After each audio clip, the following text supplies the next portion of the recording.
when out the corner of my eye I saw a pretty little thing approaching me. She said, I never seen a man who looks so all alone. Could you use a little company? If you pay the right price, your evening will be nice, and you can go and send me on my way. I said, you're such a sweet young thing, why you do this to yourself? Welcome everybody to the PWZ podcast. I have a very special guest here today. The real deal, Joel Davis. What is going on, my friend? How are you? Exclusive, Professor. This is exclusive. First time on a podcast right here with the Professor, Rick Del Santo. Real quick question before we get going, Rick. Did you get that permission through Professor Toro Tanaka to use the name? Remember Tanaka? Are you related? Of course I do. Of course. Some people just started calling me the Professor because of my love of the history and my knowledge of the history of professional wrestling dating back to God knows when. You know what I mean? So It just kind of stuck, and people started referring to me as the Professor. Great name, brother. Yeah, thank you. So what's going on in your neck of the woods? Oh man, a lot going on. I wanted to start off by starting off with a compliment to you. You know, I've been around the business since '91, but it dates back to the '80s, and I'm going to talk about that for the first time here today. That's going to probably shock a lot of the fans and a lot of the workers in the business that don't know this information. But I started before '91. Before I started with Kowalski, I was still involved in pro wrestling. Okay. And, today, I'm going to give that information for the first time here on your podcast, the Pro Wrestle Zone. But what I want to say, Rick, is the reason why I decided to do this. I don't do many interviews. I do interviews on and off, but I decided to do this because you're a perfect gentleman. I've seen a few of your interviews. Okay. Thank you. You are always very professional. You can see the passion that you have. You respect, the workers, and it's not an easy business. Right. You've respected us, and you can see it in your podcast. And if I thought otherwise, I wouldn't have, say, okay, take your invite. I do appreciate the invite, but I just want you to know you're doing a great job, and always do what you love, brother, because that's part of this life. Now everybody dies, but not everybody lives. Right. And that's a good saying, and you're living and you're enjoying what you're doing. So starting off, a great compliment to you. You're a professional host. I'm glad to be here. I hope the viewers enjoy what we're going to talk about today, and it's great to be here on the show. But I do want to, but I have to say something, not to cut you off. No, go ahead. We're gonna have to address the situation, Rick, here on your podcast. If I don't know how well you know me, or how well your viewers and listeners know who I am in my real life versus in the business, and all my persona and my character is just magnified times 10 in the ring, because I'm really who I am. This is who I am 24/7. So I always keep it real. So what we need to bring up right here, what I want to bring up, and I want this to get out there so we can get this straight. There's a television program that's an independent television program that comes out of the state of New Hampshire. Now, of course, I got eyes, ears, people looking out for me, and things get back to me. There's been something that was brought up recently, Rick, and I have to address it, and I'm going to basically just put it right on the line. It's going to be a shoot right here. This New Hampshire program, I enjoy the program. I've watched it several times myself. But what I have to bring up today is one of their recent programs that they had. The host, no problem with him. I think he got kind of a kick out of what was going on. But there was a co-host on the program. This is recent now, within the last 6-8 weeks, Rick.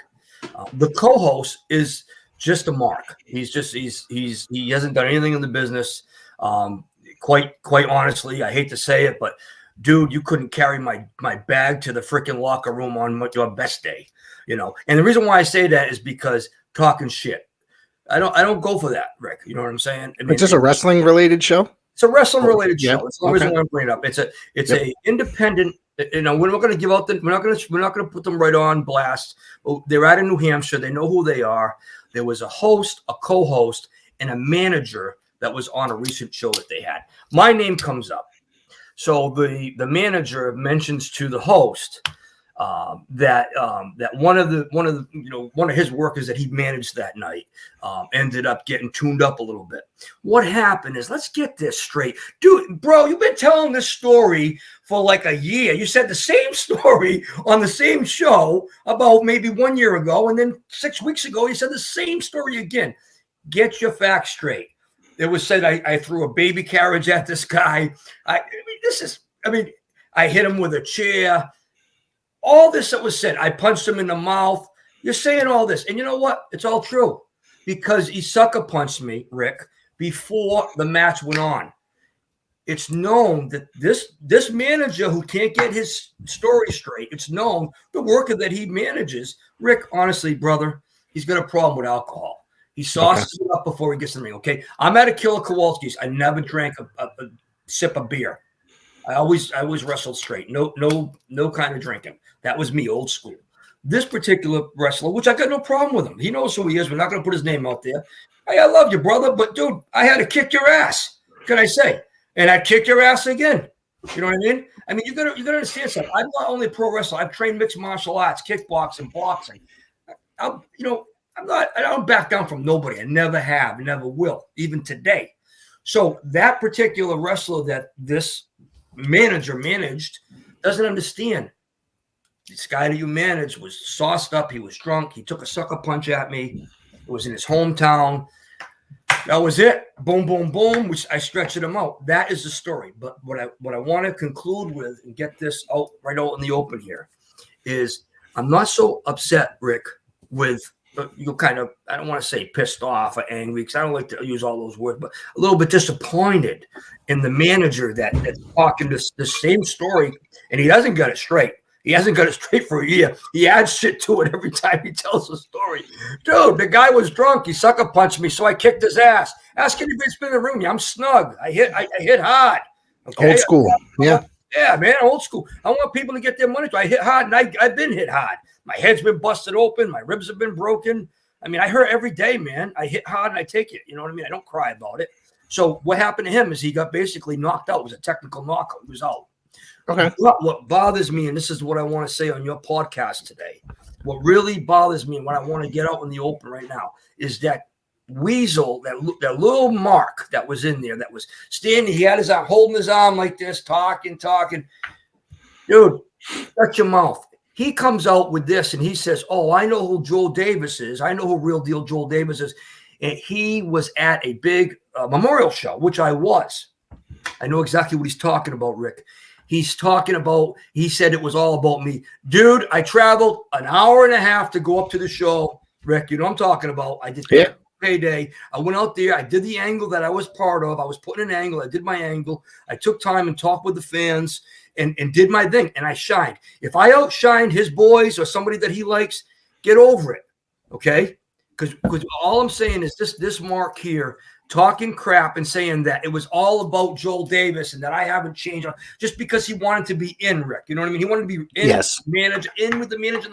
It's kind of like, dude, if you got something to say to me, mofo, talk to me in person. You'll see me around. Come on over to me and tell me about how it was all about me, because it wasn't. I was there performing my best. If I outshine somebody, get over it. Okay? So that's what I wanted to say. I want to get that right now, right out in the open. Don't piss me off, man. Got you. I'm going to have to get all that info off air, just for the record. Got you. Maybe he's trying to get you out of retirement. No? To come out to the ring? Bro, I kick all three of their asses, bro. All right. I'd pay to see it. Do whatever you got. I'll come up to New Hampshire. I'll come to New Hampshire to see that. Let's talk about, you said you trained before Kowalski. Who would you train with before Kowalski? I'm always intrigued as to how people get into the business, because it was a different era. It's not like today. There's schools in, I wouldn't say every corner, but basically there's 3 or 4, maybe 5 or 6 schools in every state. You know what I mean? Depending on how big your state is. But back then it was way harder to get into the business. I mean, Kowalski was one of the longest running schools to my recollection. Now the Bell Time Club. So how did you originally get into, and who did you train with before hitting up Kowalski, and then how did you get to Kowalski? That's a good question. So 86, 1986, 85. That early? Wow. I'm in high school. Yeah. I'm backyard wrestling. That's how I got into it. Backyard wrestling. So no actual trainer, so to speak. We had a group of maybe 20, 25 teenagers that were in this backyard wrestling federation in 85, 86.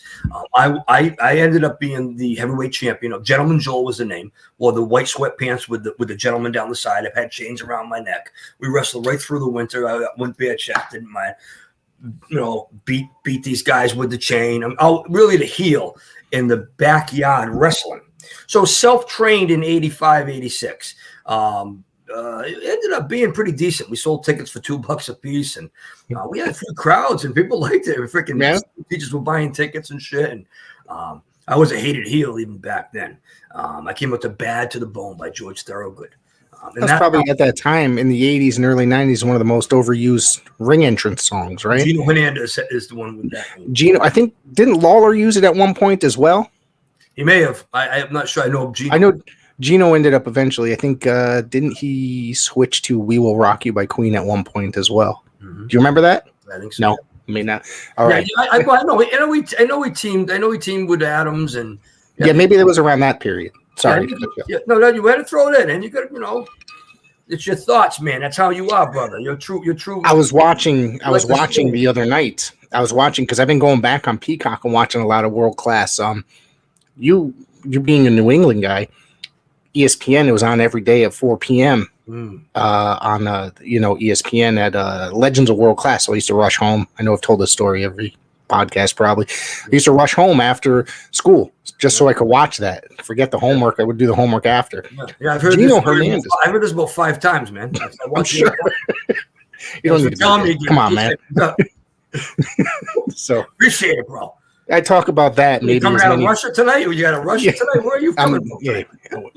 I'm still sober. I probably won't be. I won't be by the end. But, no, but it's like him and Adams were a great tag team, and at the end they ended up having an amazing feud on top of it. They did. Yeah. So let's go back. So that's the backyard wrestling, 85, 86. Yep. 87, I'm a senior in high school. Okay. Following the sport. Boston Garden, Providence Civic Center, a few friends out of a city out of this area in Massachusetts. Right. A couple of guys my age, older brother drives as we go to the shows. And I never mentioned this before, so this is a big shoot. I'm not going to get into detail here. I will someday. I will on maybe a shoot interview. I will eventually get to detail, but I'm gonna just drop this just so you know. This is a fact. I still have the article of when there was an actual article on the front page of the sports when I was involved in this, and when this became known publicly. There was a lot of heat. And I truly believe this may have corrupted my career. I'm not talking crazy. I took a lot of chair shots, brother. I'm MMA boxing and all that, but I'm talking real straight when I tell you. When I tell you it, you may agree. I don't expect you to give me your opinion, but I will tell you. In '87, I was part of the ring crew with Mel Phillips. Really? Would you care to elaborate at all? I mean, no. Okay. But I'm just letting you know, man. I was. That's about when that stuff was really coming out. 1987. Look into it, you'll know. Okay. I have the article because I remember when I went. I'll share this part with you. When I arrived at the Providence Civic Center after it made the newspaper, because I'm a senior in high school and the sports page wanted to write about it. That I, with the WWF and traveling with them with Phillips and the ring crew at 17, 18 years old, they wanted to know about it. So when that article hit the newsstands, and I ran into Mel Phillips for the first time at Providence Civic Center with my other 2 friends that were also my age, Mel Phillips had a fucking fit. Phillips was raged. He was enraged. I didn't know why at the time. He tried to continue in the business afterwards. Wasn't he trying to promote his own shows at an independent level? I didn't hear that part. Yeah. Well, I guess, where was it? About a year or 2 ago, I saw somebody auctioning off some business cards post his WWF career. So from his era, but I think he didn't, I don't know when he passed, but, Yeah. Yeah, I'm sorry to hear that, man. That's just insane. Yeah, I mean, it's just something I just wanted to share today because I'm getting up there in age now, and it's just something that I just want to share. And then eventually, some kind of a straight shoot interview. I'll get into the details of what I seen, what happened, and believe me, I was there, man. Yeah. So that's it. So that was before I got in with Kowalski. So that's 87. And then the late 1990, I heard about Kowalski's, and I wanted to go up and check it out. The first time I went up, I ran into superstar Richard Burns, and it was earlier in 91. It might have been January 91, and Walter wasn't there that day. And Burns said, "You got to come back and see Walter." So I didn't know what night. Said I didn't know anything. Like you said, it was tough to get in, tough to know anything. So I drove back up again. I think it was like a Tuesday night because the training was Tuesday and Thursday nights and Saturday and Sundays. It's a Tuesday night, and that's when I met Walter for the first time. And February 5th, 1991, I gave him $1,500, and I joined Killer Kowalski's training. Now, remember when I tell you, Professor, when I trained with Kowalski, I trained with Kowalski. Not all these guys that trained with Kowalski when Kowalski wasn't getting in the ring, when Kowalski wasn't really even training with me. Not that I'm knocking these guys. Hey, listen, there's some great talent that came after me. Don't get me wrong. They're still out here. But I'm just saying, I'm an original 1991 Kowalski guy that was in the ring, trained with, Triple H sat right there across from where I was. Outback Jack came in and do some training for a while. I trained many times with the late, great John Cronus and also Perry Satin, who's an amazing athlete, Flying Wilcox, Freight Train Fulton. These are guys that, they were great indie guys. They were all in the same class or still training there. Wow, that's amazing. We're all together. We're all like either finishing, like Triple H was finishing up. I was coming in. Tony Roy was still there. He was training in there. Wilcox and Fulton were just about getting, they started getting booking when I came in 91, early 91. Cronus and Satin were already established. The first pro wrestler to come over to me, I want to say this in your podcast, the first pro wrestler out of anyone, I'm talking about anybody, and I worked with even guys like Snooky Fink, Tim McNeely, the graduate, Tim McNeely. He's a great athlete too. He's Snooky Fink. These guys rings a bell, but I'm trying to remember. Yeah. But out of everyone I mentioned, and then some, Derek, the big man, the big bulldozer. Okay. 6'10". He was in it. Scott Shockey. But the first pro wrestler to come over and put his hand out and just basically say, "My name is," and boom, Perry Satin. The first pro wrestler, first contact I ever had. It was like my second night up there, or maybe my first night up there. Okay. So that's how I learned, man. I got in the ring with those guys, man. And you took some beatings, man. That's why, that was my career. If you watch, I don't know if you've seen me live or if you've seen me on tape, but I mean, I hit hard. I always hit hard all the way through. But I expect to take it. I think it was the later 90s at some point that I saw you in person. That's why when you commented on my video, on my post in the group, and then you realize as soon as I hit the real deal, Joel Davis, excuse me, it's that White Russian kicking in. You got it, bro. I literally just said, "Holy shit!" You know what I mean? But I remember you. I believe you were working in Memphis as well. Am I correct on that? I worked in. I was down in. Well. If you want to move on from Kowalski, well, we could go back, yeah. But fine. I think that's where I remembered your name most, if I remember correctly. But I did see you up here as well. Yeah, I went right down there, man. I was moving pretty quick. I debuted with IWCCW. That I definitely want to get into. I can tell you the whole story about that. It's kind of an interesting story. I don't know if you've realized this by now, but I was a whole Savoldi mark. So, There's nothing wrong with that, brother. It had to be the best indie ever. I mean, it was like in the middle of indie and major, It was the first indie that I ever discovered, literally. Or just, I'll tell this story, how I discovered it. I was at my grandmother's house on a Sunday morning. She would always watch church on television rather than go. That's close. That's close to IWCCW. Yeah, right. But it was on right before the church program, or maybe it was Charles Kuralt or the news. It was one of those two programs. She demanded the television on Sunday mornings, those two programs.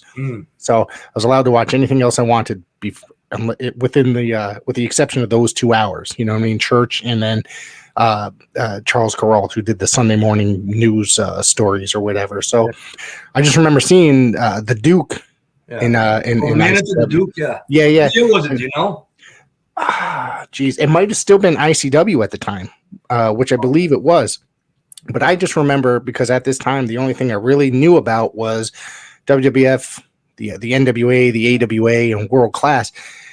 And I might not have even heard of World Class at the time, actually. But when I saw this, I saw ICW. Like, holy shit, what is this? And then, we had a different cable system where I lived in a few towns over in Woodbridge, Connecticut. And it was on Sports Channel, which unfortunately I didn't get at the time. But literally, within a couple of years, I ended up having that channel, and it was IWCCW at the time. It was the merged of the two. And you like this right here, man. So move on with Kowalski. Do you have any other? Look at that one. What's that? I can't. It's a tattoo, brother. IWCCW, man. That is amazing. You actually got that tattooed on you. Yeah, they gave a 21-year-old guy a break, man. They gave me a chance, man. I never forget him. That's awesome. Do you have any other stories with Kowalski and any of the guys from there? I mean, Perry Saturn was a... Yeah, I mean, Rick, to be honest with you, I mean, Kowalski's was tough. I mean, it was a boxing ring. It was way upstairs in Malden. Yep. There was no playing around, man. I mean, you go in there and you're gonna work, man, and you're gonna get hit, and you're gonna feel it, and everybody in there you didn't last if you weren't going to be able to actually break in. Right. The crazy thing is I never got a shot with Kowalski, and the reason why this is something that I've never spoke about in any interview was Walter wanted to put me in a mixed tag, and I didn't take that opportunity. Should I have? Maybe not, but I don't regret it. But he had mixed tags, and he wanted to have a man and woman versus a man and woman, and I just didn't believe in it. That's just me, man. So when you say the mixed tag, like you would actually get in there with the woman and wrestle them, like the intergender shit that happens today? I'm not sure if you do that, but I don't know if they mix like that, but I know Snooki Fink did it. It's a very common thing in the modern era of wrestling, the intergender. So it's like the mixed tags, the guys will get in there with the girls, which I don't necessarily agree with. I don't either. Care for intergender wrestling one bit, but it has become extremely popular in like the last 5 or so years, and I'm just not a fan, man. Me neither, man. So I didn't keep the booking because the deal is, Rick, with Kowalski. So you and I agree on that. The deal is with Kowalski is if you get one booking out of him, he paid $100 for your match, for your show. Okay, wow. $100. That was part of the contract when you signed up for $1,500 back in '91. I never got that one booking, which is fine because I decided to go on, and Walter wanted me to wait. I started February 5th, 91. I debuted October 25th, 91. And keep in mind, between February and October of that year, my left ankle was snapped in half in a suplex. Jesus. So I had a broken fucking ankle, man. Yeah. And I still came back. When I came back, Walter was sitting on the bench. I'll never forget it. Kowalski was sitting on the bench. When I came back after the broken ankle, right, he just did what he was doing. Oh! He's like, I can't believe you came back. I said, yeah, man. I said, I want this. He said, okay, get in the ring. And then we did like hip tosses and everything. And I trained, man. I kept on training. And then it got to be like in October. And I was getting to the point, Rick, that I thought I was ready. I did. I thought I was ready. And the Savoldis thought I was ready because they booked me and they liked me. And then I went, and all the rest of my career. But Walter wanted me to wait a little bit. Should I have waited? And there's another one. Should I have waited for Walter? Maybe. But hey, there you go. I jumped over and I contacted Tommy Savoldi. It was very difficult to get a hold of. And then I went up to Laconia, New Hampshire. And that was my debut match with IWCCW, International World Class Championship Wrestling. That was a big card. If you want to talk about that, man, I can tell you how it happened. I would love to. Let's talk about that because I'm always interested in finding out a lot of. It's hard to find it. I wouldn't say it's hard to find a lot of information about IWCCW. It's just certain shows are just kind of, it was a different era where people weren't necessarily keeping the results of, say, indies. You know what I mean? Necessarily. Yeah. So it was October 25th, 91 in Laconia, New Hampshire. I was calling Tommy Savoldi in the office. I had the office number. I was just doing this just as random. You know what I mean? No one connected me with him or anything else. After about 12 or 14 calls, he finally answered, and I told him who I was. He says, "Come on, kid, come on down, Laconia, New Hampshire." He told me the building and all that. So I went down to the building. I'm 21, not quite 22 at the time. Never worked a match in front of an audience. Just worked with Kowalski during those 10 months with the broken ankle that put me out a while, like I spoke about. I had that backyard wrestling, but that didn't really count. And I did that small stint with the ring crew there with WWF. So when I got there, I looked for Tommy. I met Tommy. He introduced me to Tony Rumble, because Rumble was the booker. Mm-hmm. Tony Rumble. And I told him who I was, and I had the gear bag out in the car, and Rumble told me, I can't use you tonight. So I was really like right down. Disappointed a little bit. Oh, really disappointed. I mean, it just went up there. It's like 3 hours, and Tommy thought that I would be able to be used. So excited about trying to get in there. And so I sat in the crowd. So I was there. So I was going to watch the show. So I'm sitting in the crowd. And I'll never forget it, man. It's like yesterday, Rick. I looked over, and there's Vito Carlucci, the manager. Remember him? Yeah. Yep. He says, "Joel Davis," and he's pointing me like this. I said, "Yeah, I'm over here." He says, "Come on." He says, "Tony Rumble wants to see you." I got right up. I'm like, "Yeah." I went back there. I said, "Yeah, Tony." He says, "Get your gear." He says, "You're on." He says, "Number 3 with Tubby Muffet." I said, "Who's that?" I looked. I thought I was looking at Haystacks Calhoun. Right. I remember that guy. I was like, "What? You know who Muffet is?" Yeah. He's a big boy, dude. Yeah. You know what I mean? And I'm like legit 175. I'm like, okay. And he's sitting on the bench and he's eating Fritos. Me and you tonight. And he said to Tony Rumble, he says, "Tony," he says, "what do you want me to give him?" He says, "Look at him. Nothing. Just squash him." Third match. So he says, "You're the heel tonight, Davis." I said, "All right." And I can play the heel, man. I played heel and face my whole career. You know that. I said, "Yeah, I'll do the heel, whatever you want. I mean, it's my debut." Now I'm sitting in there and I'm looking around. There's Taz, who I spoke to. There's Coco Beware. The main event was Coco Beware, the Birdman versus Kevin Sullivan that night.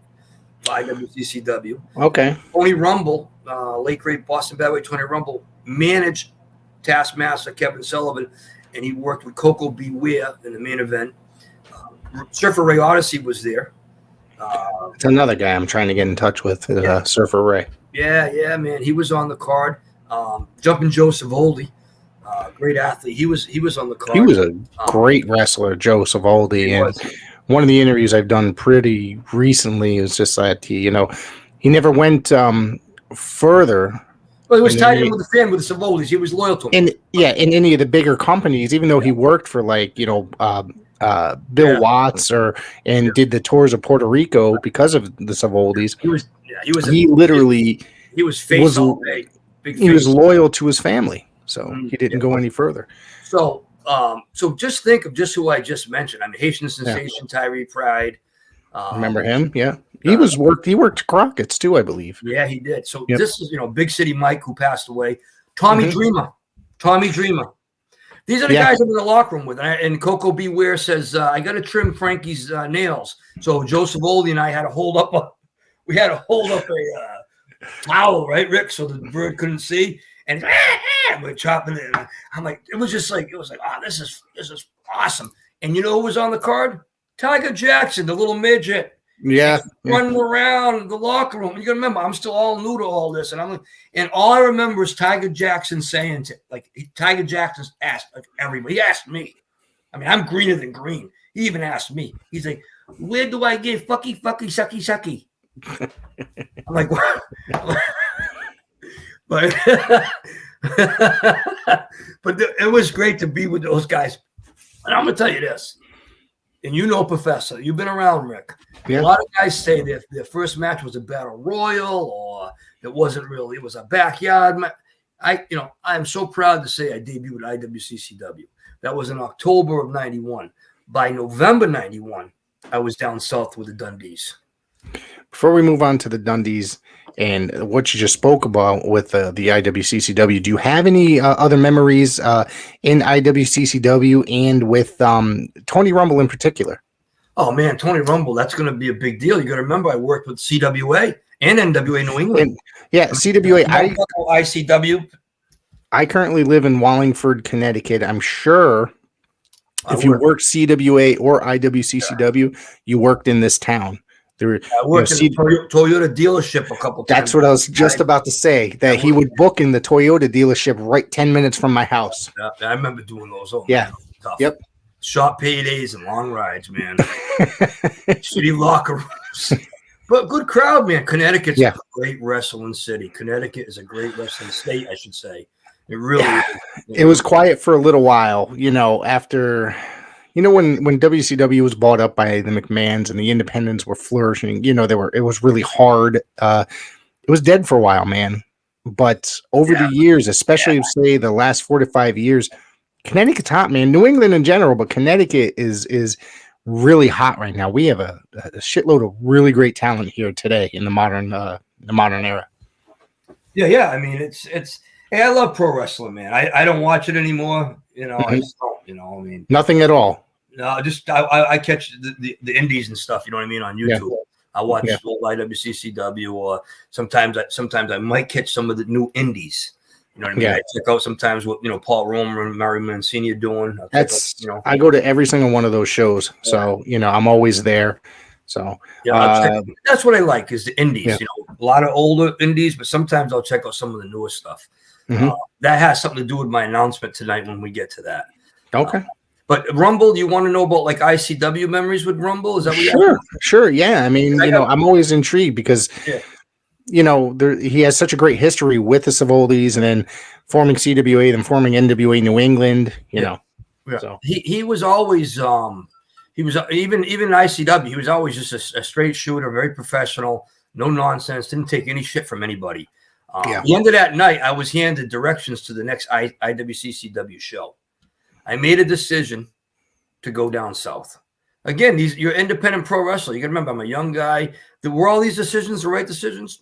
Hey, man, I don't know, man, but I had a great career, brother. Right. I did a lot, man, and I'm just happy. Hard. It was hard back then. You know what I mean? You never know what would end up, like where you would end up if you were working the indies, whether it was the right decision. You know? I think about it. I mean, I probably should have stayed with IWCCW. I was given the directions. They told me about the next show. Apparently, they wanted me back. You know what I mean? It was 91. I was fortunate enough to work with so many of these guys, though, because you got to remember, a lot of these guys went with Rumble. I mean, like Big Val Puccio, God rest his soul, one of the original Undertakers. I got to work with him. I mean, Eric Tombstone. Eric Spracia, Vic Steamboat. Yep. Yeah, one of your favorites, Spracia. I mean, a lot of these guys, I watch this shit. A lot of these guys I got to work with. You know what I mean? That were original ICW guys. Yeah. I worked a lot of nights with Atlas, and once we get to CWA, NWA New England, I can tell you. I mean, I got I got a lot of stories, but I can give you 2 or 3 tonight. What brought you to the Dundees? You started working. I guess you ended up. Were you training under Superstar Bill somewhat after that, or I had taken what I learned from Kowalski. Yep. And I went down south, and Bill had taken me and trained me briefly, maybe a quarter of a year. Maybe I was down there maybe about 3 months. Okay. And then I ended up coming back, and it was like a big deal when I came back because some of the guys knew who I was, which I thought was pretty cool. But I stayed down there. What happened was I lived with Jamie. Do you know what Jamie Ice Baby Dundee is? One of JC Ice, yeah. JC Ice. Yeah, from PG-13. Yeah. Oh crap! I don't have them laid out on here. I got little action figures of PG-13.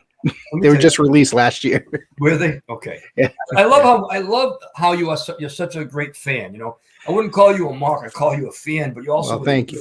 Oh yeah, you're really. I mean, I talked about a mark earlier. I mean, I had a vent. I know you'd be editing that. If you want, you can put it underneath the podcast. We had to vent. We don't really edit much out, so I'm just telling you that. Don't have no money, man. I don't care. I don't give a shit. But I used to live with Jamie Dundee.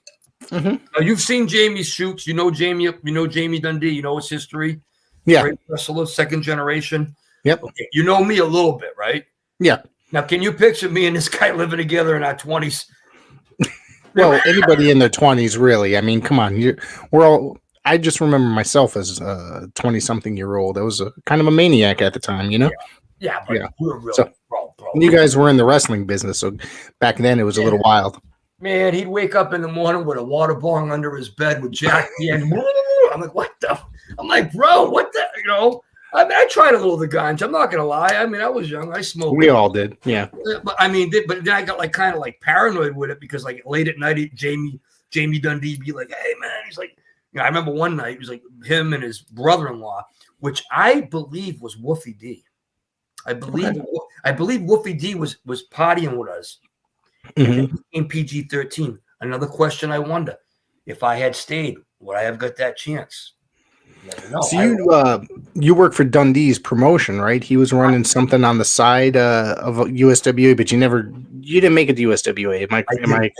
I didn't, and I'm not going to be on here making stories up. You know what I mean? I wished I worked for USWA, but in the 2.5, 3 months I was there, I was training a lot. I was partying a lot. I was traveling a lot. I was learning a lot. I traveled with Bill Dundee down the highway. He'd always have a gun under his seat. Bill Dundee left without a gun. I traveled a lot with Jamie Dundee. I worked for Dale Mann. Dale Mann brought in some big names. Actually, you know who debuted with Dale Mann? Who's that? Hillbilly Jim. Okay. Yep, Dale Mann. All right. So I debuted with him, and the main event that night was Superstar Bill Dundee against Chris Champion of the New Breed in a cage match. And I worked with the Hit Squad, and I teamed with Chris Michaels. The Hit Squad was the heels, we were the faces, and they were managed by Rowdy Red. That's really what I did. The small indies. I did go to all the shows, but I was kind of one of the extras, and I was a northern guy, young guy, and they were like, not tonight. So I didn't get as much as I wanted to get out there. I remember one night I worked a card out there, and Sylvester Ritter, Junkyard Dog was the main event.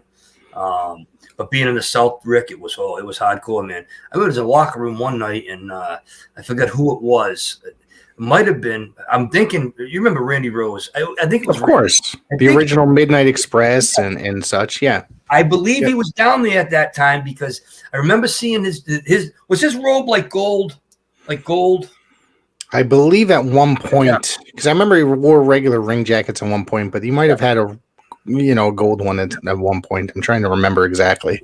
So I was in the locker room every night, Rick. So that night I was in the locker room, but I wasn't working. And Randy Rose was on the card. And I was new, man, still new. And I just went like this, just to say, oh, man, this is cool. Get your fucking hands up. Whoa. And he's like, lock up with me. And then we locked up, and then they slapped me in the chest in the locker room. And they punched me, and I throw forearms at them. And this is in the locker room. I'm not even getting paid. It wasn't even at work. No one's even. I'm like, what the hell's going on? But that's the way they were keeping me down south. So you got to remember, I came out of Kowalski's with that Hard Knocks, old school Killer Kowalski. Killer Kowalski in the ring with me. Mm-hmm. Many times Kowalski threw that claw on me. Many times Kowalski threw a forearm at me. Like him and I in the ring. And then when I went down south, it was like it was similar. It was similar, like it was like sometimes like shooting in a way, Yeah, man. Tell me about working with Bull Montana. Oh man, Bull Montana, man. Oh man, you got some notes there, huh? I definitely have some notes. Yes, I did my research. Yeah, man, you're a good guy, man. You are a good guy. Matter of fact, just so you know, you're such a good guy, and you're friends with Big Daddy, right? Yeah, absolutely. I usually get 1,000 for this podcast. Since you're friends with Big Daddy, since you're friends, and just so I'm just saying, I value Big Daddy's friendship. So instead of the 1,000, the G, just throw me 980. I'm gonna call it. Right, I got you. Checked in the mail. So he checks in the mail. But Bull Montana, hey man, I remember him as Ronnie DiStefano. That's his real name, and Ringo. I remember watching him at the old Roseanne Ballroom for ICW. And when I met him, I was a teenager. Before I even got into sport, And I call it a sport because it is a sport. It's a sport. Trust me. I will always defend it as a sport. So when I met Bull for the first time, Rick, I was a teenager at the Roseland Ballroom ICW, and I went over to this. You'll like this story. It's another exclusive story. And I was talking to him, got his autograph or whatever, and I said, Bull or whatever. I said to him, I said, I'm sitting in the front row, man. I'm like, I seen you on ICW. Because you remember, I was a fan of ICW before I even worked for ICW. Like most of us were. And I says, Bull, I says, can you? I says, look over where I am. I'm going to be in the front row. And Bull says like this. Says, hey, he says, I'll kick the bottom rope on your side of the ring. I said, okay, thanks, Bull. So he kicked the rope, and that was like a big deal. You know what I mean? Like he would kick but I never forgot it as you know what I mean? But when I got into, when I started working for Tony Rumble in CWA, Montana managed me. Okay. Me and Bull Montana managed me, but it went on for more than that. Montana and I traveled together. Mm-hmm. Together, I brought Bull up to Green Mountain Wrestling with Gary Langevin. I got Bull Montana some work out there with Langevin in Newport, Vermont. Bull worked as my bodyguard. I had the Real Deal Danger Zone briefly, like a Piper's Pit. And Bull would do the bodyguard like Orton did, and that got over pretty decent up there. So Bull loved it because we would get hotel with hot tubs and $150, $200 paydays. Bull was like, I like this, brother.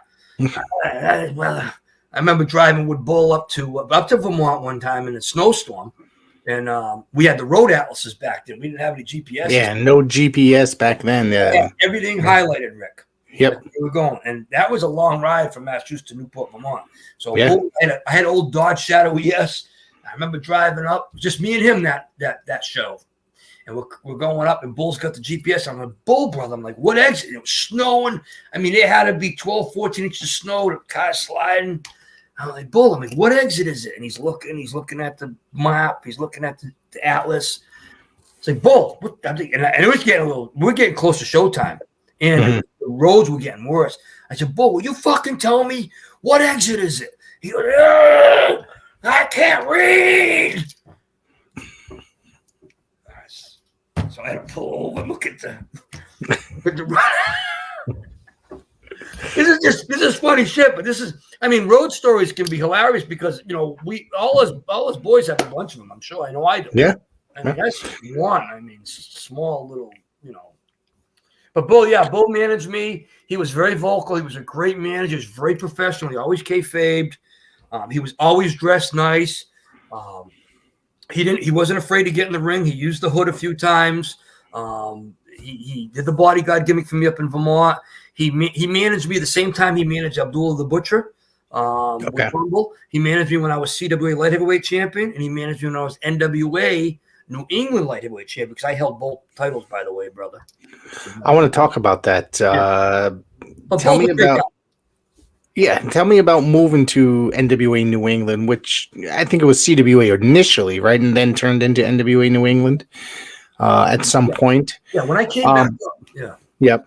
Go ahead. I came back up, Rick. Yeah. I came back up from the South, and then I worked some small indies. I worked Coastal Pro Wrestling with Frank Castahana and Nick Castahana. God rest both their souls. Nick Castahana became Nick Steele. Okay. Who passed away a couple of years ago. And his father, I worked with both of them. They had their own independent promotion called Coastal Pro Wrestling. Okay.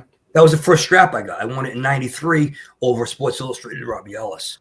I hit him over the head with a chair at the end for the finish as a heel and put him away. And they had me as their light heavyweight champion. That was '93. So I worked for Coastal Pro.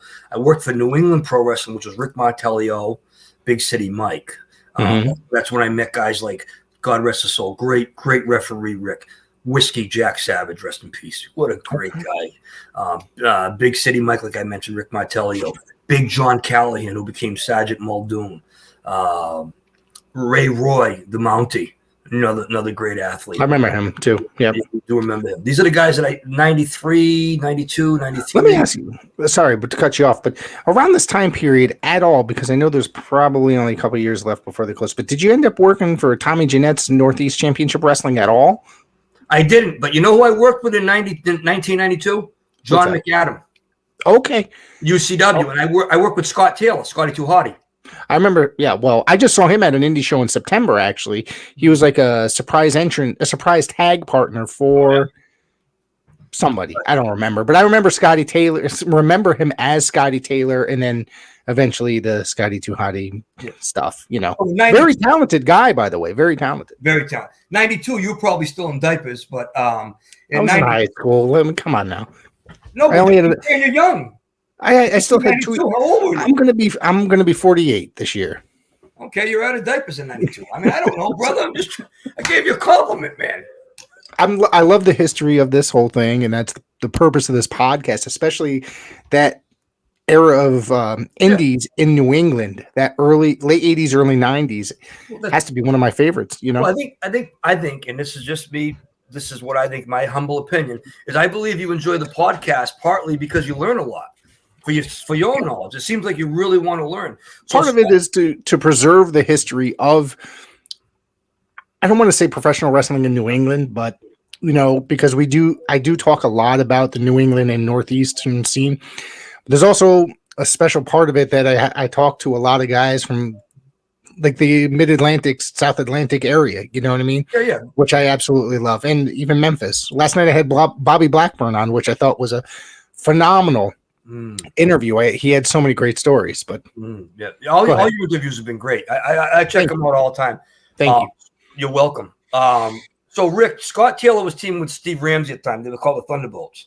And then I worked with, and you know who did play-by-play back then? Because you like play-by-play stuff, because that's kind of what you do. Chris Cruz from WCW. WCW. He did IWCCW for a while too. With Brian Webster. Brian Webster. Oh yeah. Man, that guy's hot. That guy. You know, he should have been big league, like all the way. That's exactly what I was about to say. How that guy didn't make it in maybe WCW or WWF, beyond me. Even maybe like a second string guy, like the second, you know, the B shows or something like that. Brian Webster was great, but he's still, to my knowledge, even like a couple of years ago, he was still doing Atlantic Pro Wrestling out of Massachusetts shows. Yeah. I'm sure he'll do anything. I don't think he'll ever stop, man. That guy Webster's like, I ended up meeting him again when I worked with NWA on Fire. Yeah. I don't want to get all into it. I worked for them in like 2012, 2013. But you were talking about UCW, John McAdam, brother. Flying Bill Wilcox was out there. Muffet was working there. God rest his soul. Dave Jones, Bad Hammer Jones, the Sid Justice lookalike. Yep. I worked with him down there. Andre Larocque and his brother, Pierre Larocque from Canada, the 2 hockey players. Those guys were massive. They were with us at the time. Pat Ryerson, who worked as one, Bruno Scaletti, Sky King, who worked as the other untouchable, the manager Travis Melrose, who did a great gimmick. Orlando West was a ring announcer who became he's a manager now. I forget what name he uses now, but he's a manager now, Orlando West. I mentioned Taylor. I mentioned Ramsey. UCW was a hot area. We ran up there in Nashville, New Hampshire, Rick. Did they ever run Connecticut at all? I don't think they did. McAdams, no, I don't think they ever did. McAdams sold out. And, I remember one night I was on the last match with Nick Steele. And the match before us was Flying Bill Wilcox. And if Bill sees this, he'll get a kick out of it, because I still remember. Bill Wilcox and Bad Hammer Jones, God rest his soul. And Dave and Bill went all the way around the arena in this building in Nashville, New Hampshire, cheers and everything else. The whole place got shut down. The cops came running in, and the show got shut down. So the last match was me and Nick. We never went on, but McAdams still sent me that check. He still paid me. I was waiting for it. Yep, I got that check in the mail. It was $15. It wasn't much, 15, 20, something like that. But we got paid, even though we didn't win. I mean, hey, that was paying your dues, man. Yeah. Trust me, I know about that. The majority of the shows that I've done. So, anyways, that's That's part of paying your dues. You know what I mean? And I respect the business. So, and I'm sorry. Go ahead. Go ahead. And I just know what you have to do. You know, you get an idea, but you still respect the guys that went out there and all those years. You got to remember, I wrestled. I wrestled, whatever you want to call it, for everybody, how they can understand what I'm saying. I worked in the wrestling business / sport from 1991 through 2003 nonstop. And sometimes I did 3 shots in a row, Friday, Saturday, Sundays, whatever it was. So that's a long fucking That's time. Considered a good week. You know what I mean? And then I came back in 2009. Oh, you did? Yeah, I came back in 2009. That's when I shaved my head. I came back in 2009. I started working for Showcase Pro Wrestling with Blackheart. And Is that out of Pennsylvania? That's out of Rhode Island. Rhode Island. Okay, my bad. Sorry. And then that's when I started working. Then I started training mixed martial arts, and then I debuted in cage fighting in 2012. Okay. My career went to like 2013. So from 2009 to 2013, I was in both sports. 2013. Let me ask you, because I'm looking over my notes here. This is a very interesting one because this guy, one of the best out of the 80s and early 90s indies. He was, to me, a real threat. You ready? DC Mad Dog Drake. Yeah, man. I can't believe you brought up that name, man. I worked with him once. Well, I watched the old NWF that existed in the 80s. He was Bob Raskin's NWF, which he was a part of. Jules Strongbow, I believe that he was feuding with Jules Strongbow. Yeah, if I'm not, and I believe that if I remember correctly, they had a steel cage match. I remember him. Obviously, he ended up in that feud in ECW with what was it, the Sandman? I believe it was at one point. I think that was 94, 95. And literally, I think that might have been the last that I saw him. I could be wrong. I remember him in Tri-State Wrestling as well. Joel Goodard. How you connected my name with his name? I did my research. Well, I worked with him just one night in Thompson Speedway at Thompson. I told you, when I do these interviews, I actually look into shit because I need to. Yeah. That's one thing. I just wanted to ask you. And well, I don't ask everything that I come across. Okay, it's something that I myself, as a fan, especially a fan of that era, say, hey, you know what I mean? Something clicks there. DC Mad Dog Drake clicked with me when I watched him in the NWF. By the time he hit ECW, he was only in there for a little while. You know what I mean? But I just remember him. He was an indie staple in the 1980s. You know what I mean? You know what? And I don't know. I met him only once, but I remember him coming up when I was younger. Damian Kane, who before that was with him. Yep. Yeah, he was Ed Monkey Man Bonzo way back in the Bedlam from Boston days. I don't know if you know that. Yeah. No, I didn't. But yeah, man. So Drake, so Drake had to show up at Thompson Speedway. He worked under a hood one night, and I put him over, and then I worked with Big City Mike that same night. PJ Walker, who became Just Incredible, worked that same night. Nick Steele, again, God rest his soul, he was there. I did a lot of work, man. That in the 90s, Rick, man, I got to work with a lot of different great talent and did quite a bit of traveling. I mean, from Pennsylvania to Connecticut to Kentucky to Tennessee. And I ran into PJ about 2 years ago, maybe 3. Yeah. Well, I've run into him since, but I ran into Mick Foley was doing a speaking tour. Did you know that? A few years ago, and I was there with Big Daddy actually, and I look over to my left, and who's sitting next to me but Just Incredible, PJ Walker. So I just said, hey, I asked him, I shook his hand, spoke to him. I've seen him twice since, you know what I mean? I think I seen him at the Slick Wagner Brown show. Not that I haven't seen him in like 30 years, man. Yeah. He's a very, very nice guy. God forbid, all his troubles and look upon him. But I remember fixing him up with the hot chick once too. That's just another memory. You probably remember that. The first time I seen him was as a PJ Walker. So I remember him. I remember him wrestling Mike Rotunda, New Haven Coliseum, to a 20-minute draw. Tell me that's not crazy. That is crazy, especially I mean, for him being like, you know, a lower card guy at the time. Yeah, well, they were building him up as the, you know, he was the preliminary wrestler that had the sudden win over him all of a sudden. So they were doing a loop where they were having matches like he couldn't beat, or Rotunda couldn't beat him. We worked some battle royals together. And actually, no, we teamed once. We tag teamed once, me and Walker. And you know what, Peter? I know what happened that night, bro. It was me and him. No, so you're laughing, Rick, but it was Peter and I. We were working the Rock Brothers. I don't know if you know these guys. If you look them up, Rick, they were both legitimately from Canada. Andre LaRock and Pierre LaRock, 6'3" apiece. They wore the hockey gear. I gotta look back into them. So yeah. They worked for that Vermont wrestling and shit. Anyway, so it was Freight Train Fulton put that show on. It was at in Boston at a flea market. And it was the LaRock brothers versus myself and PJ Walker. Mm-hmm. Walker never tagged in. I'm here. They would shoot on me. They set me up, man. They beat the shit out of me, those guys. That day. And PJ's like this. And I said, Pete, you never got in. He says, I couldn't reach the tag. I'm like, bro, come on, man. I forgive you, dude. That was a lot of years ago, man. Tell me about working with Ted Petty and Johnny Grunge, Public Enemy. Ted was another IWCCW staple, but obviously he went on to ECW and they formed Public Enemy. Yeah, man. Great guys, man. I love those guys, man. I actually had the opportunity to induct him into the 2010 Hall of Fame. I did this.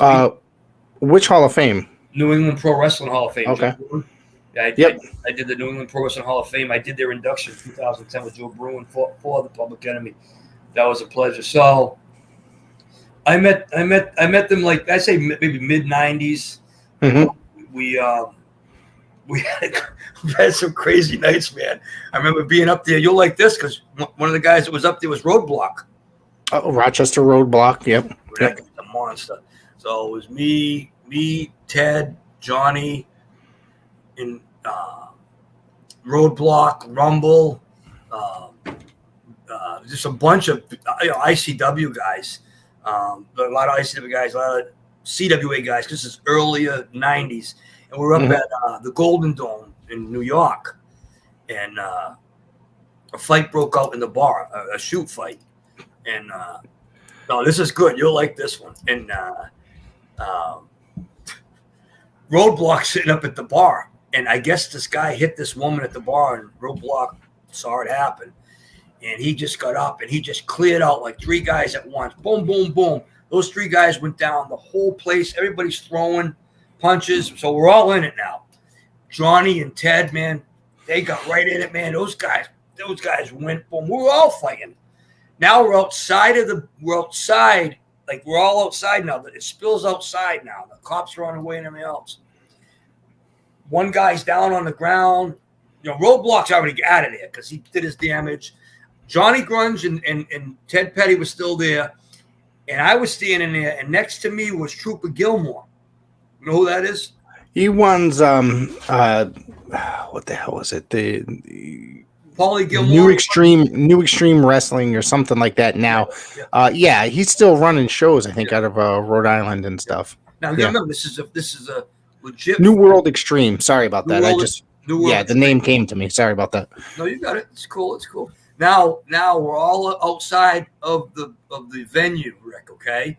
Now people are busted up. The cops are on the way. Roadblock's gone. Ted Petty and Johnny Grunge are still there. There's one guy still trying to. They were putting a pretty. I just backed up. This guy was beat. He's on the pavement because he's one of the guys that was beating the woman or whatever. And because it was pretty even. There was probably 10 of us. There was probably about 15 of those guys. They had us outnumbered, but we were beating the shit out of those guys. Now, Trooper Gilmore's over there. Now, one of the guys is like this trying to fight back or whatever. And like I said, Ted and Johnny are there. And we were like, what the fuck are you doing, Jimmy? What are you doing? And Jimmy's like this. He's throwing work kicks at him.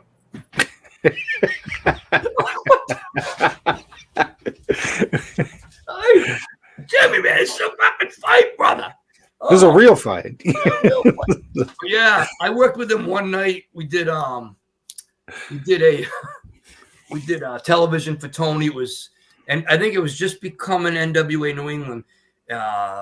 Me and indie guy named Ralph Lano, we tagged up. Okay. Grunge hit that me. Name I do know that name. Yep. Hit me with the clothesline. I took the bump outside. Yep. And they just freaking boom. They put him away through the table, and I get to work. And for some reason, Johnny Grunge,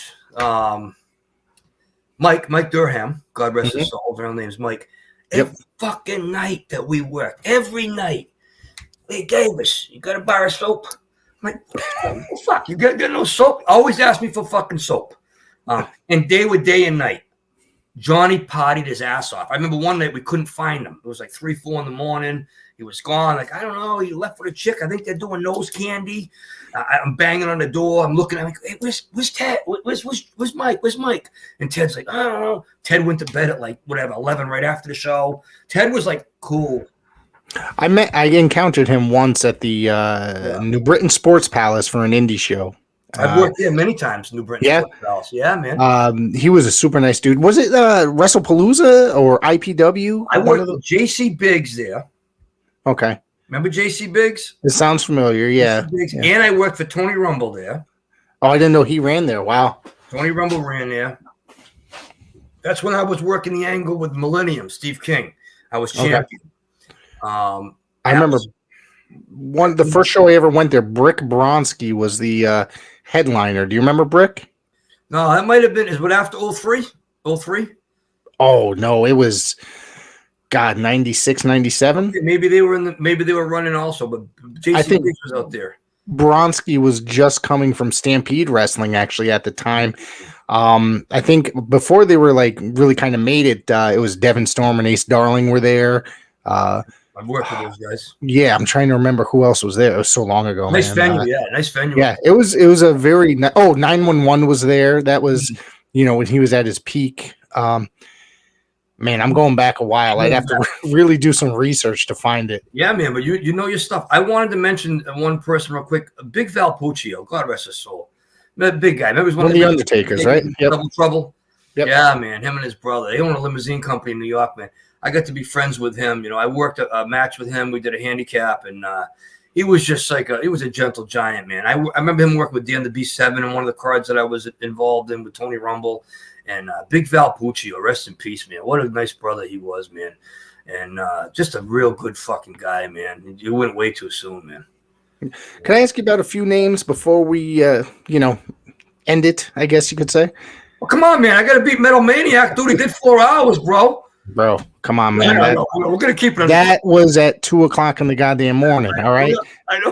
I keep it. Dude, I tell you, let me tell you this story. Let me tell this story. I mean, and Jeff has asked me to come back since. I'm sitting here like, I'm going to be stuck for 4 hours with this guy if I start it late at night, which I used to do. I used to have to start it late at night because my son's basketball schedule is so wacky.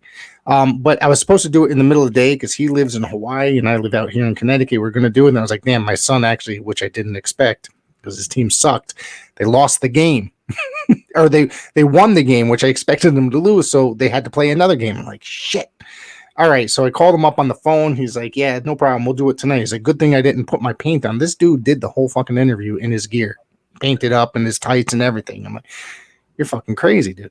We started at 10:00 at night and we went to 4 hours. But at 2:00 in the morning, I was like, holy shit. I was literally falling asleep. I had to force him to get off. You must have been flying high, man. I was drinking. We'll keep it under 2, man. Hey, man, this is exclusive. You got to remember, I got the big announcement. And I would like to talk about what I'm pursuing right now. You know what I'm talking about? Absolutely. We probably got, I could do another little while before anything, but I just have a few names that I want to throw out to you. Obviously, you mentioned him earlier, the organizer of the New England Hall of Fame, New England Fan Fest, Joe Bruin. Tell me about this, Joe. Hey, let me just tell you something. One of the hardest working guys in the business. Yeah. He's professional. Yeah. I'm going to tell you, very professional. Yeah. He keeps it real, man. You know what I mean? That's what I got to say about him, man. I'm way back with that guy. I remember that guy just banging on the door just to get a ring announcer gig, man. I always had a good voice on the mic. Joe Bruin, man. Yep, I got a lot of respect for him. Just like I said, when I was inducted in 2011 With the late, I don't know if you know, I was inducted in 2011 New England Pro Wrestling Hall of Fame with late great Chief Jay Strongbow, Rick Martel, Tito Santana, Samu, the head shrinker, Samoa number 3. And Joe Bruin put that on, man. He's just, and what I said on the mic is true. I said, Joe Bruin, let's hear it for Joe Bruin. So they get the clap, you know, because the guy works hard, just like you. You're working hard too, bro. Dude, I see everything he does literally every day on social media promoting this year's New England Fan Fest. All the collectibles that he's putting up, everything he's doing, the guy is insane. Like, and the thing, he has a family. He makes time to sit there and chill with his family on top of it. Well, so he's doing what he loves. I told you, do what you love, man. Yep. When we're here for a good time, not a long time, brother, man. Did you ever work for Tommy Fierro out of New Jersey? No, I didn't. I tried. No. I did try to get in with Jersey All Pro. They were a little bit of hardcore. Okay. Yep. I was talking with them, but I never got a chance to work with those guys. No, I didn't. Okay. I don't know him. Let's see. There's 2 other names. I know there's going to be. I love the names. They're going to be somewhat random. Okay. I tell you. Have you? And this was a New England guy, NWA New England guy at one point. Ron Zombie. Oh yeah, man. Ron's cool, man. Yeah. Ron did a lot, man. He he worked with some big names, a lot of hardcore. Always still active today, by the way. He's still active today. See, I haven't seen Ron in so long, man. I didn't know he was still. I believe he worked with Cactus Jack, and I believe he worked with some big names. Yeah, Ron Zombie, man, was always professional. Soft-spoken guy, but can really get in the ring and mix it up. And he came in a little bit after me, but I do remember him coming up, and he worked with Tony. Matter of fact, I did a 6-man tag. I'll tell you real quick. You want to hear about Zombie? Zombie tagged up with Curtis Slam Dog. It was Curtis Slam Dog, Ron Zombie, and one other heel. They were managed by Jim Cornette. This is a good story. So you got to remember Zombie, Rick, Ron Zombie, Curtis Slam Dog. You've heard of him probably, right? Came out of Green Mountain. Oh yeah, I remember him very well. Yep. So you got Zombie, you got Curtis Slam Dog, and one other. God, I mean, forgive me, man. I can't remember who you were, bro. And the faces were myself, Real Deal Joel Davis, Trooper Gilmore, and Gino Martino, the Extreme Strongman. Zombie, Slam Dog, and their partner were managed by Jim Cornette. We were managed by Captain Lou Albano. So the heels go out. Now we go out with Albano. Albano starts coming out like this with us. And just as we get to the curtain, he takes a right and he goes back in the locker room. Where's fucking Albano? Albano never came out. He didn't want to work it. So at the finish was Jim Cornette whacked me with the tennis racket across the back. And I took the big power bomb from, I think it was Slam Dog. But yeah, I like Ron. I like Ron, man. Let me ask you, I know this is going to be a random freaking name, and it's most likely you might not have heard of it. But according to this gentleman, he has worked in NWA New England. I know he was friends with Jason Rumble. Mickey Biggs, have you ever encountered this guy? I'm guessing yes by the laughter. Come on now. Oh, here we go. We're gonna shoot again, right? Should we shoot, or should I cut it off and talk off air, or? No, I'll just tell you right now, man. All right, go for it. He was. All right, I'll tell you after. He was trained. That dude, man. He's got more stories than Walt Disney, man. You know, I got him in with Rumble, and he worked briefly with Rumble. Okay. Let me just tell you straight up, and this is something you probably don't know. In fact, I'm almost positive you don't know. He was supposed to train. I'm going to shoot. He was supposedly trained by Ox Baker, the king of the hot punch. God rest his soul, Doug.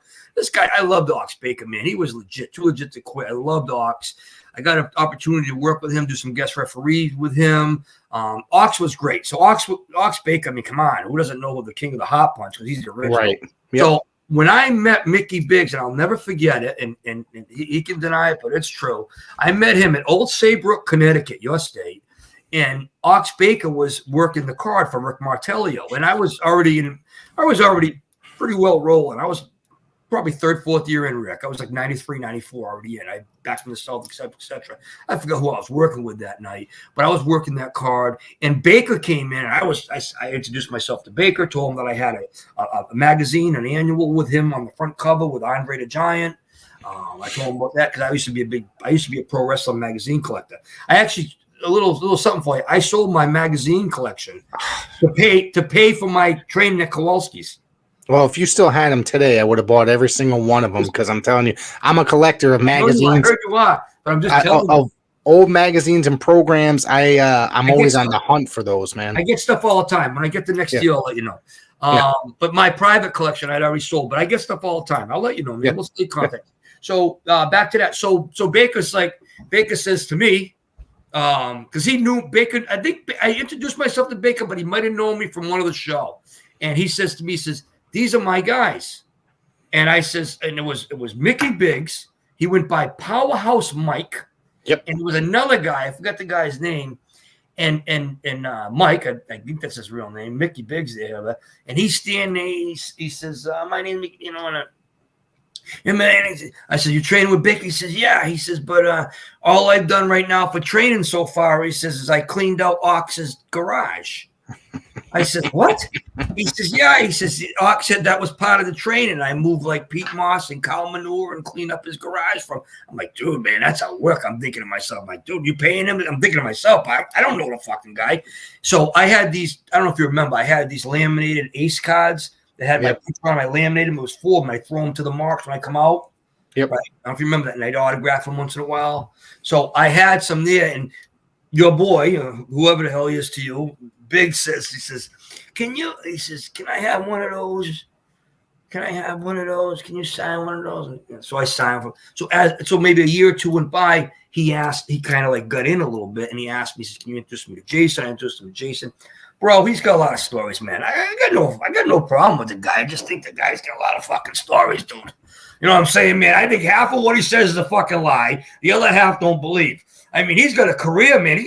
Shit. If you talk to him long enough, he was Intercontinental Champion in WWE. I mean, dude, I heard some of the stories the guy comes up with. Like, yeah, bro. I mean, it's pretty incredible. I'll wait till the after the show's over. Anyways, tell me about working Jason Rumble. I mean, not working with, but you know Jason Rumble, obviously, correct? Yeah, you have to know Jason. Yeah, man. Jason, Jason and I met in probably like '97 when he come out of Kowalski's at the time. Later, Kowalski's training. Jason came in, man, and he was always a good worker, man. He was always tight with Bo Douglas, and those guys came in, and we never really worked too much together, but we worked together. Like we worked in the locker room. Then when NWA New England started rolling, we started to network together, and I would sell tickets out of my sports card shop, and we would run some big events out this way. And Jason was always pretty much by his word, man. I mean, I really got nothing bad to say about the guy. I mean, he had a great run himself, and I ended up going back working with him with Victory Championship Wrestling towards the end of my career. Yeah, man, Jason's legit. Jason was on this podcast last year. We went an entire 2 hours talking about his career, talking about Tony's career, or Tony's influence over his career, etc. I've seen it. There's only some that I wish that I could have edited out if you've seen it. So, well, hey, man. I mean, I guess he's friendly with Biggs now, or whatever. And sometimes people say things they shouldn't say or whatever. But hey, everybody does what they do. I like to keep it real, brother. You know what I mean? Hear you. I go tomorrow, at least everybody can say, "You remember that guy, Joel Davis?" You either like me or you don't. But I mean, at least I keep it real and I respect everybody, unless I have a reason not to. That's right. So what else you got? I understand you have a very special announcement to make, and is there something else? Well, I have a very special announcement to make, and I'd also like to talk about the stand-up comedy. I got into stand-up comedy. Go for it. Yeah, real quick. I appreciate it. So it's always something that I've always really wanted to do. And I got into stand-up comedy. My actual first gig was last November 1st. Okay. Where was this? This was in Johnston, Rhode Island. Okay. And I got my first opportunity, and the promoter that gave me the opportunity is John Parada. John Parada's Comedy Factory. And John's been around for like 30 years in the comedy scene. He finally gave me an opportunity. I've been trying to get Rick, into stand-up comedy probably pretty consistently, I'd say for almost like 1 year now. I had messed with it a little bit way back, but time really wasn't right for me. And I was still in the wrestling business. And, and I was still active, etc. And I did some personal training. I did motivational speaking. I was still wrapping up MMA and the boxing career that I had up until like 2013. But in the last year or so, I started to get back into, pursuing stand-up comedy. And no one really would let you in. It's tough. It's tough because they won't really give you a break. But Parada did. And I had that first gig on November 1st. I've had 6 different gigs right now. A couple pretty big ones. One at Cranston, as far as I'm concerned, in Cranston, Rhode Island, at the Comedy Park. That one's on YouTube right now. And it's just great to get the laughter. And I really, really like the business aspect of it. Way back in the day, I went for training. I went for commercials. I tried out for different commercials and did a little training with that. I've been on the Jerry Springer Show twice. Oh, that's what I wanted to ask you about. Sorry about that. I forgot that I wanted to throw that in there. Yeah. So just to talk about the stand-up real quick. So the stand-up is I'm back up there on March 19th.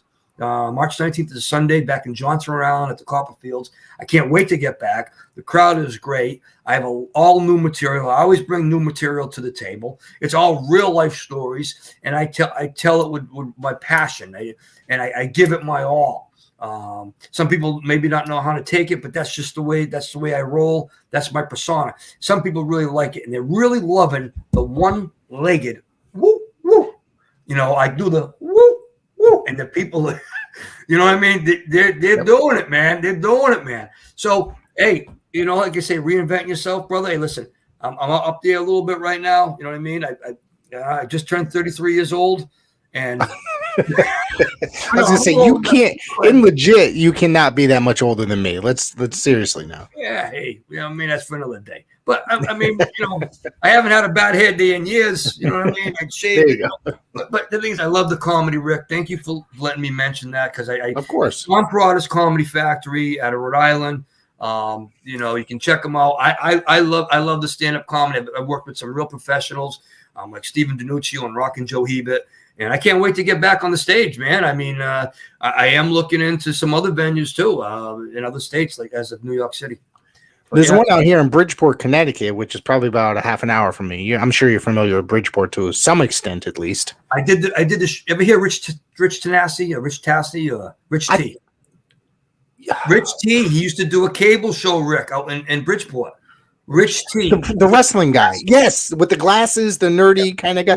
Yeah, I remember Rich. Yeah. Yes, I used to watch him. He was on Friday nights on Cablevision, and if you remember, also on the same channel, the Bayou Mountie. Do you remember him at all? Yeah, I do remember that guy. Yeah, but Rich and I became kind of friendly. Big Daddy did that show. I did that show. I remember, like back in the day, man, because they were on Cablevision, public access, and I remember they always was it the Bayou Mountie. I know there were 2 separate shows. Bayou Mountie had a feud with Jerry Jer, if you remember that guy. And Rich T always reported the news, and he always had the local guys on all the time. Yeah, I had done that show a few times, man. And Rich was kind of like, well, he had a good. He didn't. Your personality, in my opinion, and I'm not just saying this. If Rich was here, I would tell you both. You're a little more upbeat. Like he was kind of like the walking. I'm not always like that, I mean, but when you're talking wrestling, but he was like, this is Rich T. We're here.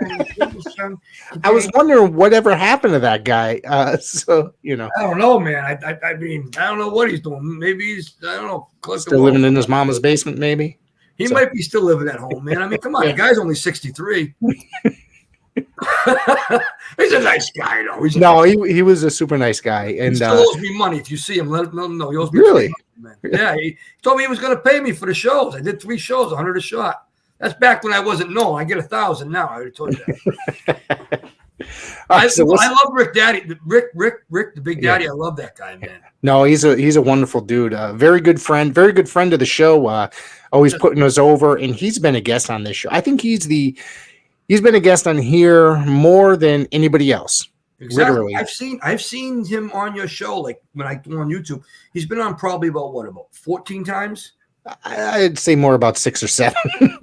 He's been on. I wanted to mention him again because he reminds me of the Rich T days, and Rick has always been cool with me. When Rick sees this man, he's gonna like it. We've always respected each other. You know what I look at this as a guy that if you don't hate, appreciate. See, we appreciate each other, And, you don't meet too many guys like that in the business because especially when you're coming up. Right. And Rick was always cool with me. We've had some great times. And an amazing knowledge for the professional wrestling business, and so smart business wise. And he's I'd have to consider him a mentor, really. Yeah, that's great. I'm glad we brought his name up. Yeah. So I wanted to make an announcement, and absolutely mention the Springer Show, or you can make the announcement. Yeah, sure. bring up the Springer Show, and then we'll make the announcement. Sorry, I just remember coming across the Springer Show while searching YouTube. Yeah. So you did see it. Yeah. So I was on twice. Yeah. I was working for Regional Championship Wrestling. I don't know if you ever heard of Ray Torres. Yes, actually, I had who was it? Maniac Jimmy Dio on, and he hyped that up quite a bit. Yeah. Ray's a good guy, man. He knows his shit. So I worked with, and I actually worked at the Silo nightclub. So that David worked at, yeah. So I was down there working down there with Dirty Deeds, Darren Weiss. Okay. Ray Torres, who worked as the Bodacious Pretty Boy. Chef DZ Gillespie, the big guy with the chef gimmick. Kid Extreme was down there. Barry Casino was managing down there. That was a good little indie that Ray brought me out to, and I worked down there for a while. But while I was working for him, I bumped in Rick into Don McNeil for All World Wrestling out of Wisconsin, and McNeil seen me work a show out there in Pennsylvania, at one of the venues, and Don McNeil came over. He says, man, you got, and I had the mohawk at the time, the mullet. Remember that? Yep. And he says, you got a good look. He says, my friend, Toby Yashimoto, he's looking, for guys to, I can't really say too much, but I'm like, yeah. He's like, boom, my God, I'll fly out. And he flew me out there. And, I did 2 shows in a row, man. I mean, it was 2 ex-girlfriends, put it on blast, and we did it. And I think everybody loved the part at the end when the big guy came out, no disrespect. I mean, but I asked him when the last time he saw his penis. I knew you laughed at that. It was kind of funny. But they liked it. And Jerry said to me, Jerry Springer says, he says, Joel, did you see Steve? Steve, he's actually a Chicago police officer. Steve, the bald big guy. Yeah, I remember him. Yeah, he's a Chicago police officer. And Jerry said, well, you see Steve? And I said to him, I said, Jerry, I got no problem with Steve, but Steve, get the crew ready, baby. He had his own talk show for a while too. Afterwards, he did. Remember? Right, yeah, he did. Yep. All right. So what's your special announcement? Break it here. Let's do it right here. First time ever. So this is what's going on. Sure. You may have heard a little bit about this before. All right, I'm gonna go ahead and just give you a little bit of information so the viewing audience, the listening audience, can get an idea of what's going on. I've had as far as I'm concerned, I've had a great run. I love the pro wrestling business. I always will. I really have a lot of passion for it. You know what I'm saying? As you can tell, and I gave it my all. And and I've had a lot of injuries, and most days I hurt. To be honest with you, most days I hurt. I worked with King Kong Bundy multiple times. Superfly Jimmy Snuka, Perry Satin. Those guys hit. You know what I mean? Yep. I've taken the avalanche like 5-6 times from Bundy. You know what I mean? So there's different pain I have. So what I'm saying is now that I'm retired, because I am retired now. I'm officially retired. Being retired, I've been a promoter for a lot of years. I promoted big sports events with big, Boston Red Sox, Dustin Pedroia, Patriots, Steven Gostowski, whatever have you. So what I want to do, Rick, and what I'm going to do, and what I started to work on last year, is I started looking into bringing some entertainment in with pro wrestling. So as far as a pro wrestling ring, that's pretty much a done deal. I have one ready to go. Okay. The venue has been a big, difficult situation. I've had 4 different venues that I've looked at, and this is a shoot. One of them I got to, and it was on a 2nd floor. I was in Massachusetts, and I was ready to rent right on the spot. to start up the RDPW, Real Deal Pro Wrestling, which will be a training facility and run independent shows. And I'm concentrating Massachusetts, Rhode Island. That's what I'm looking at. Either one, Massachusetts, Rhode Island. And that particular landlord had asked me, he says, which is so ridiculous. He says, I'm on the second floor, right? He's like, we're all ready to do the deal. He's like, now you guys, when you're training and you got the show, he says, now you guys aren't going to be loud, are you? It's wrestling. We got real estate. We got like insurance downstairs, and like like dude, now you gotta have another place. Oh, we don't want traffic. Anyways, I'm looking for a fucking venue. Anybody knows an area we can put a ring in with 15-foot ceilings? Anybody out there want to help me out with it? Shoot me some information. I'll let Rick, the professor, know. I appreciate it. That's what's holding me back. But when I start this up, we're gonna have opportunities for everybody. We're going to put your contact information in the description of this show, so make sure you send that to me when we're done here. So when I upload this, yep. Yeah. So just to the second half of my announcement is I'm bringing in also rock and roll. I want to bring like the rock and wrestling connection back. I've also talked to different entertainers such as Frank Santos Jr., who's an R-rated hypnotist, and I've also talked to John Parada, who runs the Comedy Factory. If you get what I'm saying. It's going to be a big deal in 2023. So we'll run a pro wrestling event, and then we'll have a special event that night during intermission. It could be the R-rated hypnotist, it could be a comedy show, or it could be a live rock and roll band playing the tunes. All right, it's the IDPW, man. It's going to happen. I've talked to Brittany Brown from a women's champion. She's on board. Another gentleman out of Rhode Island. His name is Dino. He worked as the Angel. Big Dave Anastrad, Big Dog Marino. Yep. Big Dog Marino and his son Joey, Big Joey, they're gonna be involved. There are 2 or 3 big names that I'm not gonna mention that I've already started talking to, negotiating. So it's starting to roll. It's just one of those things, Rick, I really want to do before I'm called up to heaven. I want to do this. This is one of the things I want to do. I'm going to pursue my stand-up comedy career, but I also would love to get back into the business in that aspect. Hey, and is there one more match in me? Hey, who knows? Somebody pisses me off, I'll get in there and kick their ass. I got you to smile again, brother. You got one more name for me before we go? Yeah. No, I think I mentioned everything that I needed to mention. So why don't you throw out how people can get in touch with you social media wise? Oh, that's so awesome. Thanks a lot, man. So I got that fitness page. I got about 1,500 people, not as much as you. I know you're like at 2,700. But you know what I mean? Like Rick Big Daddy would say all the time. I'll say it to you. How can I be the man if you the man? And I'll say this to say that. but that's him, isn't it? I did a good impersonation. Yes. Yep. You know what I love about what Rick used to do? He used to do the heel manager, and he'd take the referee in the corner because he managed me a couple nights in Connecticut. And he'd take the manager in the corner, right? And he'd be like bribing him, but he'd only have like $2. So Real Deal Fitness and Conditioning. Real Deal Fitness and Conditioning on Facebook. So that's Real Deal Fitness and Conditioning right on Facebook. My next stand-up comedy gigs will be on there. Anything with the RDPW will be posted on there. Anything with the PWZ podcast, if we're going to do anything else, or this podcast. Oh, we definitely will. Trust me, because if you're running something like that, then we're definitely going to have you back to talk about it.